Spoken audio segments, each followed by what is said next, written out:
3 jenis BBM non-subsidi yang mengalami penurunan harga, diantaranya Pertamax Turbo turun dari Rp20.750 menjadi Rp19.300 per liter. Dexlite turun dari Rp23.000 menjadi Rp19.700 per liter. Pertamina Dex turun dari Rp24.800 menjadi Rp21.150 per liter. Dari Jakarta, tim liputan iNews melaporkan.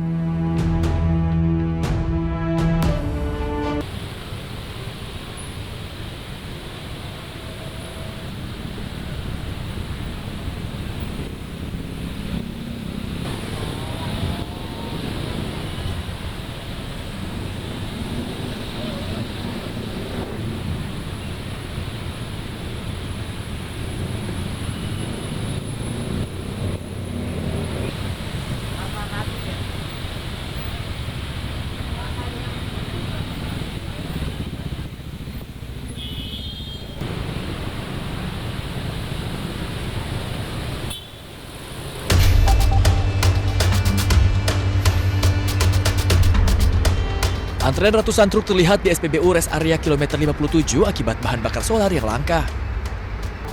Tidak sedikit pengemudi yang terpaksa memarkirkan kendaraannya sambil menunggu informasi ketersediaan bahan bakar kembali. Akibat banyaknya kebutuhan, para sopir harus mengantri hingga 2 jam atau lebih jika solar kembali tersedia. Kondisi ini memicu keterlambatan pengiriman barang ke berbagai daerah. Kecelakaan solar juga terjadi di sejumlah SPBU lainnya. KM42 solar nggak ada. Solar nggak ada. Kosong. Kosong. KM19 juga begitu. Panjang jalur Cikampek ini. Arah ke Jakarta. Iya, tol Cikampek aja ya. Iya. Kosong. Kosong. Jam berapa itu? Malam. Malam lah pokoknya, datang pagi. Para pengemudi berharap pihak terkait segera menambah pasokan solar di SPBU Rest Area agar antrean panjang dapat dikurangi dan aktivitas distribusi logistik tetap berjalan lancar. Dari Karawang, Jawa Barat, Budi Setiawan, iNews melaporkan.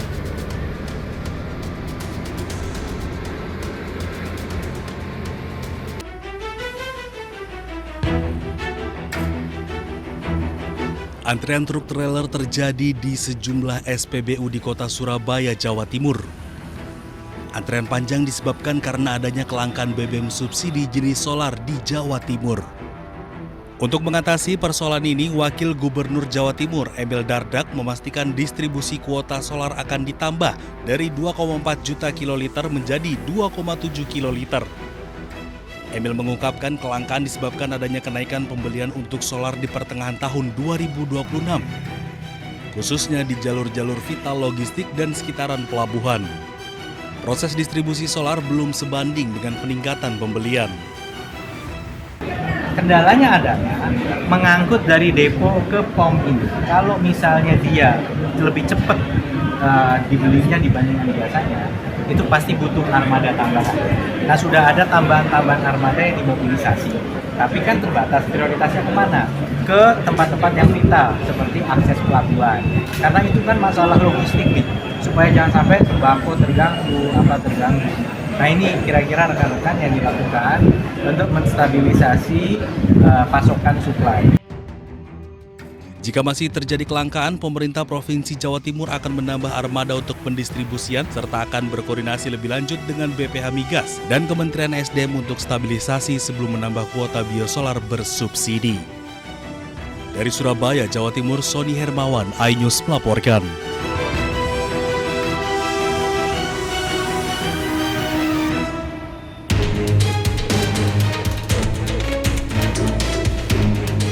Pesawat jenis Pilatus milik Associate Mission Aviation dilaporkan dibakar di landasan oleh kelompok kriminal bersenjata di distrik Sobaham, Kabupaten Yahukimo, Papua Pegunungan, Kamis pagi.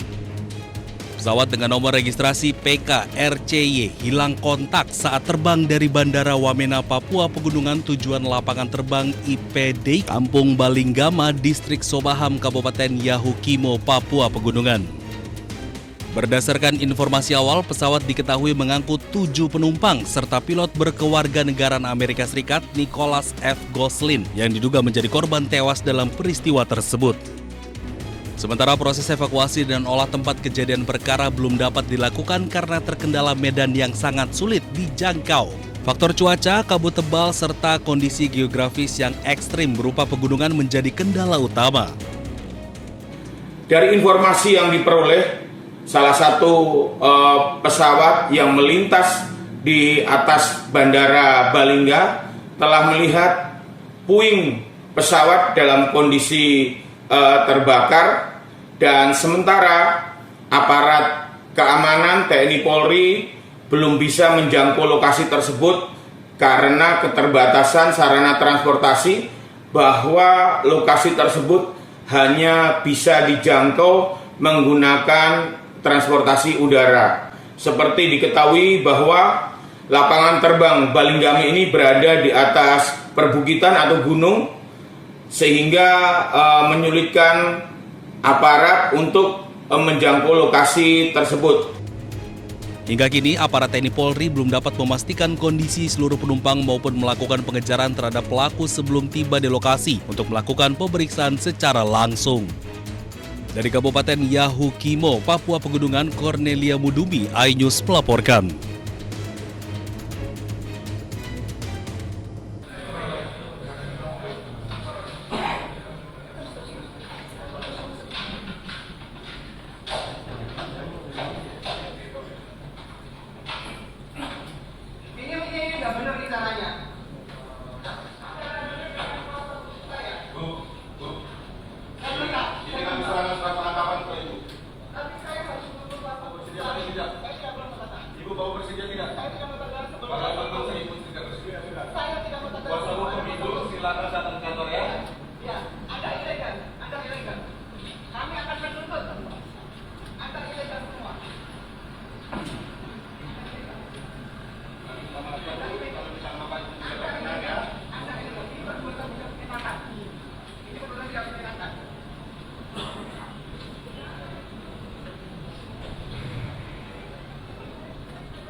Sidang pra-peradilan Roy Suryo Selasa pagi, Polda Metro Jaya dan Kejari Jakarta Selatan sebagai termohon memberikan jawaban.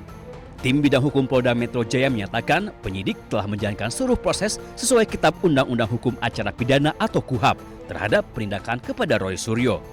Penggeledahan rumah Roy Suryo dilakukan berdasarkan penetapan Pengadilan Negeri Tangerang. Penyidik disebut juga telah menunjukkan surat tugas dan surat izin penggeledahan.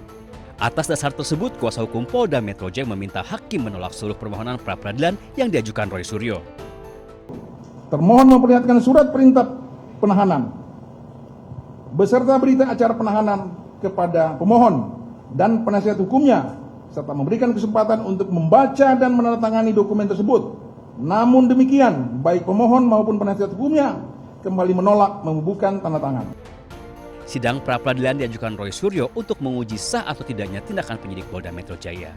Di Jakarta, Tim Liputan iNews melaporkan.